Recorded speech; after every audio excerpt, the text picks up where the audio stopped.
All right, what's up, guys? Episode 44 today. Welcome to Talking Nutrition. Today we are joined by my client and friend, Michael. Welcome, Michael. What's up? Thanks. No, it's things are good. Things are good. Good. That's good to hear. That's what I was hoping for, you know? Michael's going to share a little bit about his story today, how he lost quite a lot of weight, kept it off, is now in a much better place compared to before. And the cool thing is, too, how he kind of like inspired his son, for example, to eat healthier, etc. But also, I wanted to point this out too, because I think a lot of people are very busy. People travel for work sometimes, and so did Michael, or so does Michael, I should say. And he still managed to stay consistent, get his steps in, his workouts, eat healthy, even with a lot of business trips, you know, which I think is really cool. So I think you're going to like Michael's story. So first of all, Michael, like introduce yourself. Tell us a little bit about yourself, kind of like your daily life. I'm from the north of Norway. I'm 48 years old. I'm married with 3 boys, one 16, one 18, and one turning 22 this year. I'm working as a project manager for a larger company, doing a lot of traveling. Living in Trondheim, but doing travels, I guess I would say every second, every third week. Also, on my free time, I spend a lot of time with my boys' football club and things like that. So I try to follow up. So I guess it's a kind of what we call it, a hamster wheel life. Yeah, you have a lot to do, right? You're kind of running around. You're very active. Of course, you have your CrossFit as well. A lot of responsibilities, you know. Yeah. So actually, this journey I've tried several times before, but because as you have kids and you have family and things like that, you maybe under prioritize yourself with regard to how you live your life and the choices you take, and you use a lot of time to maybe, what should I say, you reward yourself. At least that's what your head thinks you are doing.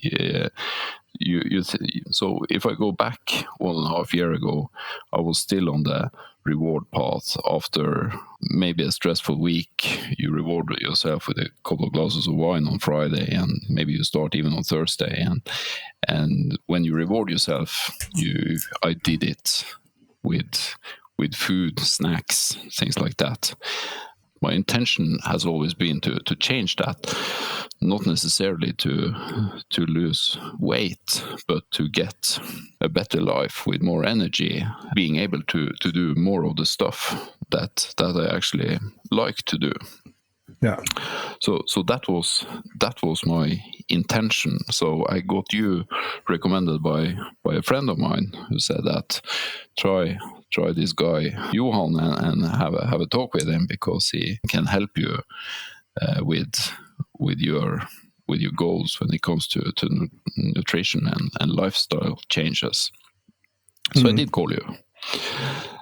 And I think we started off around Easter last year. Just before Easter, I called you. And what is different this time is that you had a very practical approach. And what I also like with the way we have been working is that things are going slowly, and it is a process where you gain some knowledge, you apply that knowledge into your daily life, and you learn. And when I say learn, it's also about failing and how to cope with the times that you are failing. So people ask me that when they come and say that you have lost a lot of weight. Have you cut carbs? Have you cut sugar? What have you cut? So I say I haven't cut anything. I have just adjusted. I just adjusted my intake to what my body actually needs. I remember I was a bit surprised when you said that for the first 2 or 3 weeks, just register what you eat. And then you get some surprises when you go through that. Just the first week. It's super important because, and this is the thing too, like it's not like a diet where we just, hey, want to lose weight? Let's jump in. Like, no, I actually want to see, okay, cool. So Michael, you're busy. You have a lot of things going on. Hey, you're traveling for work. Okay, let's see how that goes, How is that maybe changing the scenario? Because obviously that's going to show up in food choices, maybe schedule and stuff. But exactly like you said, like, hey, let's see where you're currently at so that we can then make changes. And it's funny too, because you lost a lot of weight and you've been able to keep it off and maintain and stuff. But people always expect like the strict diet, like you said, cut the sugar, cut the carbs, etc. But especially in the beginning at least, we just focus on being consistent, like adding more of the good stuff, like keeping you full, increasing protein and those kind of things. Because how were you feeling before that in terms of, because you do CrossFit too, like how did you feel there in terms of your energy? Did you try any diets before this? Because here's the thing too, when you said, I wanted to change things, I kind of allowed myself to kind of just take care of others, but then not as much for me. Like, how did you feel like kind of before getting started, The energy level was much lower. I was more hungry before I started this than I have been all the way through both the cut phase, the maintenance, and also it was easier to get. When I did training, I felt that I got tensions, I got muscles irritation and things like that very easy. Probably because body didn't get what it needed, and I didn't see anything on the weight, and I didn't have any progress either on my training compared to the last year's progress. So it has done a lot for me, both physical and mentally. It's very easy to go to the gym. I do the gym minimum 3 times a week now, and it's no effort. I get my steps. The only thing I quitted now is running, because I've always hated running.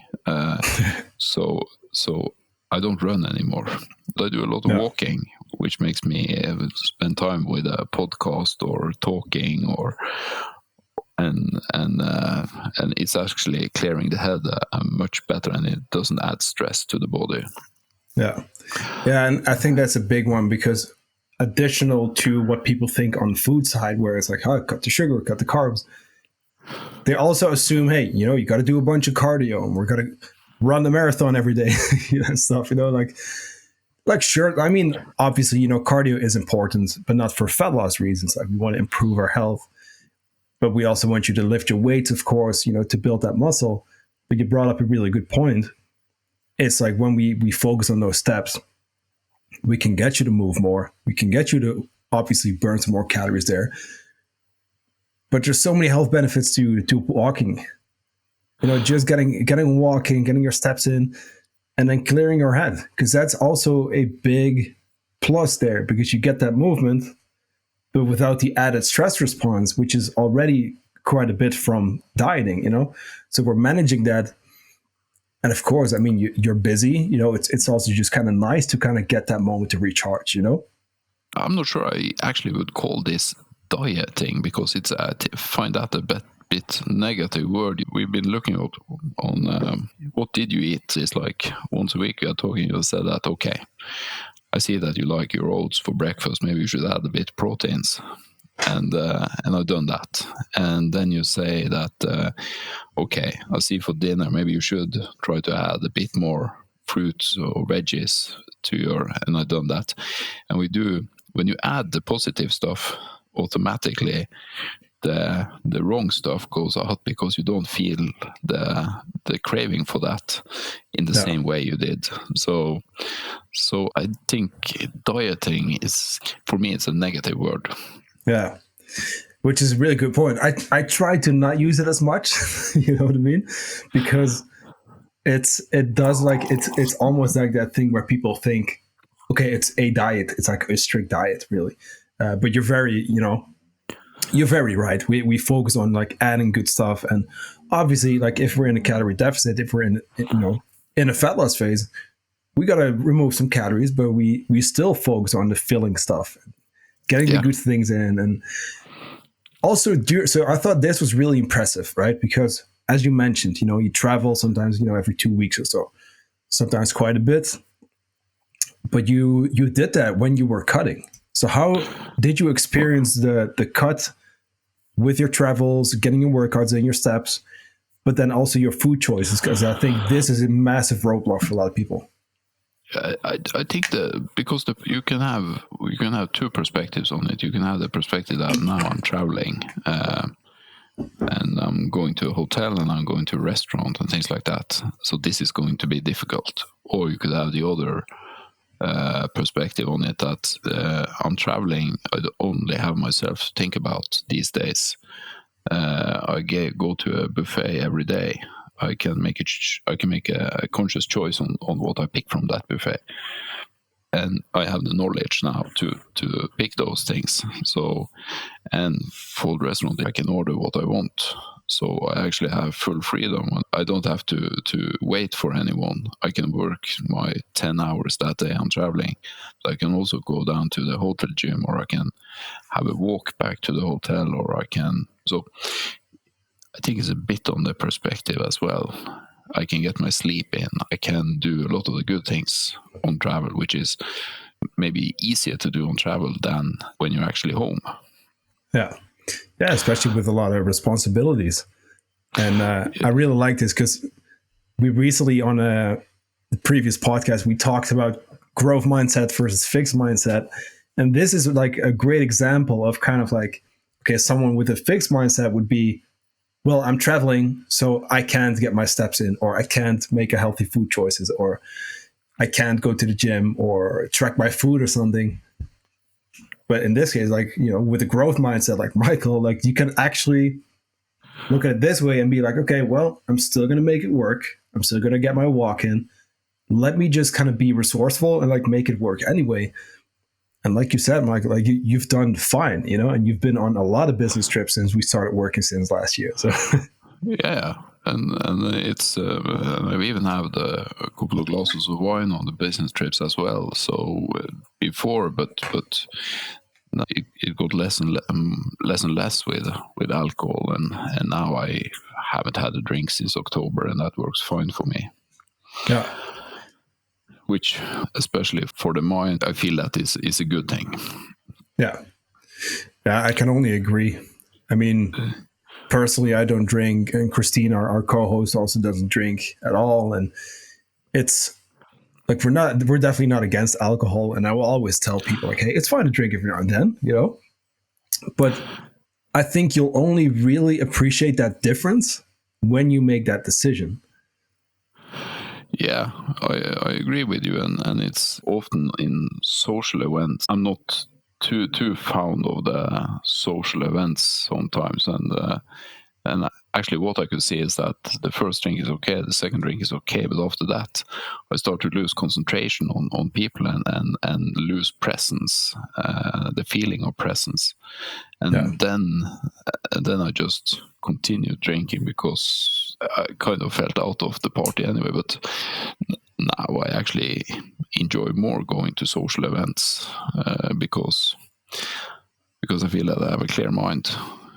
Yeah. The whole night, so I can talk to people and actually both remember what they said to me and listen in on what they say and be present. Did you notice any change? So when you made that decision, right? So you did say it was kind of like a gradual process, but did you notice kind of like people making comments about that, or just like kind of questions, or kind of like asking you why? Yeah, people do that. It's okay. I don't mind. I don't see it as a big thing. It has been a natural process, and I won't consider myself as totally off yet. I don't say that this will last forever, but this is where I am now, and I don't feel the need for it. But when you say that I'm not going to have a drink tonight at a party or something, and people are asking why don't you drink? I find that awkward because we are grown-up people, and we should go as examples for our youth. We are watching the media now with the increase in substances the younger are taking, and maybe you should set an example as grown-up and rather give an applause when people say that I'm not having a drink. I say, oh, that's good for you. And because I guess that is what you would say to your children when they came home from a party and said that I said no that to alcohol today, or I said no to something else today, you would say that's good. I still think it's weird that it's like the uncommon thing to just not drink and just be like, oh, I'm okay, I don't need to drink. And that people are like surprised, and they almost like, when you say like, hey, I stopped drinking, they always like assume like it must have a reason, right? So like you must have had like issues with drinking or something. But it's really like, well, no, I'm just making a healthy decision for myself, But it's a really good point, like being the example for your kids and be, for the younger generation, because I think sometimes we forget, right, that we should also set the example, not just for family, even friends or people around us, like making effort to be a healthy person and being okay with sometimes saying no, but also being aware that like what you do might even like positively impact someone else's life. And that's super cool. And that's super important, I think, right? Because, we are struggling with a lot of stuff, Yeah. So I think those kind of things would be great for a lot of people. Yeah, I agree with you. We should cheer each other more up when people take choices which are clearly good for both them and the people around them. So, and I'm not against alcohol, as you say. So you have good wines and you have good beers, and there is a lot of good stuff out there. People can use it, but let it be a personal choice. For sure. And kind of like stepping away from the alcohol, but like just in general, the healthier choices, I think it's already difficult for someone to go and change their habits and say, hey, I'm going to try and eat healthy now. Hey, I want to lose 5, 10 plus kilos maybe. I'm going to do the work now. I'm also a little uncomfortable here. I'm trying to change the way I'm doing things, so I need to support, But then running into friends or family or colleagues who are just making remarks, or jokes about it, like that's like the last thing someone needs, like just be proud of them and be happy for them, Yeah, I think that's the best people around can do. It is, but in the end, it's a personal choice to Definitely make your life changes. And this is something too that I want to mention. So you've lost 10 kilos, right? So we did a lot of work during the cut. And going back to what you said in the very beginning, right? So with your reward behavior, almost where you felt like, hey, I kind of deserve something over the weekend. And how did you experience that during the cut? Like, did you notice that as well? Or even like moving out of the cut? Like, did you notice any of that kind of come back sometimes? Or Yeah, absolutely. But I was more conscious about it. And actually, I lost 15 kilos altogether when we were doing it. And I could recognize the reward center, but I could also plan for it. So because there was days both under the cut and after that I probably ate twice as much in some days that I should have, but that doesn't rock the boat if you just continue the day after, or the day maybe you had a 2-day fallout and then you got on the horse again, and that's okay. I think that's that's probably the most important thing to learn during processes like this, is that what you do when you fail, because you will fail. And do you fail for 3 weeks, or do you manage to fail for 2 or 3 days and then just hop on the horse again? Because life will hit you. There will be stress, there will be family parties, there will be vacations, there will be a lot of things that will stir things up, and I think being okay with that and just trusting the process is maybe the most important thing you do. Yeah, it's that ability to just bounce back. And I mean, we've had a lot of talks about this too, because as you mentioned, stuff does come up, and by no means is it ever perfect, which is exactly why I wanted to get you on a podcast too. Like, I think it's important to share like people's stories to show, hey, these people lost 10, 15, etc. kilos, managed to keep it off. But let's not forget, right, between the before and after photo, or between, the X amount of weight loss, there's a lot of stuff that needs to happen to get to that point. Like, remember too, we've been working together for like a year now, and I want people to know that too. Like, it's a process. Exactly like you said, it's not going to be perfect. It doesn't have to be, but it's all about what you do, like how you pick it up the next day or 2 days later. Yeah.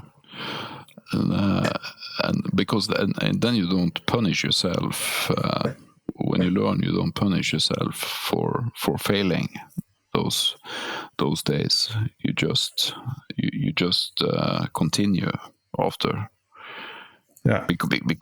Because things takes time, and we are watching, and the kids are watching Instagram, and they are watching all these people training and looking shred, and it's not like that. They haven't started off yesterday with that.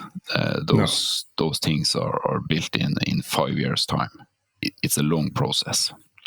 Yeah, and that's not my goal, but it is, and it's not my goal with as I'm 48 years old. This is not my goal to live till I'm 100, but it's my goal to have quality the time that I live. And I thought it was a good time to, and I also got the motivation now in my midlife to do that change, and I hope that I can keep it.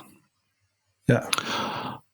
And continue, and it's easier now than it was 1 year ago, and it's getting easier and easier. Yeah, because we talked about this too a while ago, where you mentioned, hey, I am seeing people around me kind of getting on medication and running into some health issues, and I just don't want that. Yeah, we are starting to get at that age, so around 50, and you've been stressing around for 20 years with kids and family, and a stressful job and things like that. And then I think the body will let you know that maybe you should do something. It will. Always.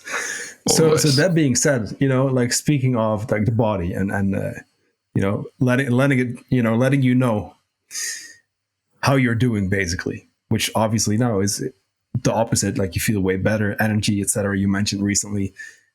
How do you notice now with things like CrossFit, or when you go out skiing, or like hunting with your son, like in terms of your energy and your ability to keep up with stuff? Like, how is that currently? It's quite, I think it's quite amazing, because if you go Easter 1 year ago, we went to this mountaineering trip on skis, and I was by far the latest one up the hill, and almost dying up the hill. And I went on a trip with the same people this year, and it was all the opposite. And so I think there has been an enormous change, and I think it has a lot to do with the nutrition, because I get more out of my training, I get more out of my work days, I am more effective, and also have gotten better. I think that has probably to do with age as well, but I've also gotten better at knowing when it's enough, when to take breaks, when it's okay to push, and things like that. I lift heavier weights now than I did when I was 25. You do? Yeah. That is a good feeling. I don't think That's a really good feeling, yeah. Yeah. So I don't lift as heavy as I did when I was 20, but I lift heavier than when I was 25. That's pretty good still, So that's amazing. I mean, that's a 20 plus year difference, and like now you're stronger, which is super cool. Yeah. So yeah, I think it's a great way to show people, hey, you're in your late 40s. I think honestly, it's never too late to improve your health, No. because sometimes you'll hear that, like, hey, I'm not 20 anymore, I'm not 30 anymore, my metabolism, this or that, or it's not as easy, or I'm too busy. Like, you can still do this, and you made it happen, Yeah, and I think in the age where you can start running or you can start skiing, the most important thing is that you move anyway. But for me, sitting in the office and with my interest, lifting and gaining some more muscles is more important than actually running a marathon. Yeah, totally. That being said, right? So lastly, I want to mention something too, which I thought was really cool. You mentioned in the check-in, you said, "Hey, I've started noticing that now my son is actually making healthier food choices, and he's adding some more whole foods and protein and stuff." Like, Yeah. Do you see that where you're like influencing him?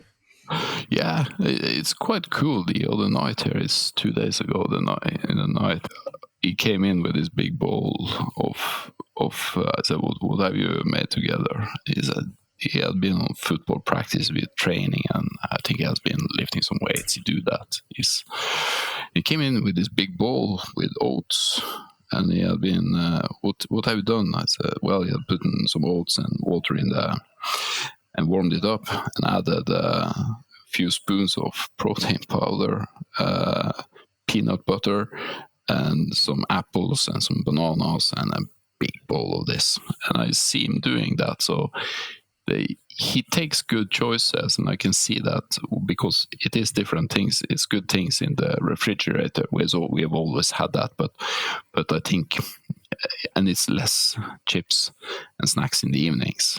Sometimes you connect, like when the parent starts to adjust their food and do things like that that can affect the children negatively, but I think if you do it the right way, it will actually affect them positively, because if you stop eating and they see that you stop eating, that's negative. But when they see that their dad actually always have the biggest portion for dinner and he's getting healthier, I can't see that is negative. No, that's very true, and it's really about setting the example, but then also as a parent. And of course, not everyone is familiar with kind of like let's call it the right things, the right way to do things. But like also not going for those extreme diets, because of course, yeah, sure, if you're gonna be on like a super strict diet where you eat 1,000 calories per day or whatever, and I've seen a lot of crazy stuff online recently, where people try to lose weight and they do the super restrictive stuff, and they feel like shit and they hate the whole process and they binge. Like, of course, that's gonna give a bad kind of like example. But if you do it in a better way, a more healthier way, I guess, and of course, things like tracking and stuff, I do still think sometimes we kind of want to maybe do that like a little more sneaky or etc. Or at least have our ways to take care of that stuff. There is a better way of like setting the example and showing, hey, my dad or my mom is feeling better, making better, healthier choices, and that does translate, I think, and it's important.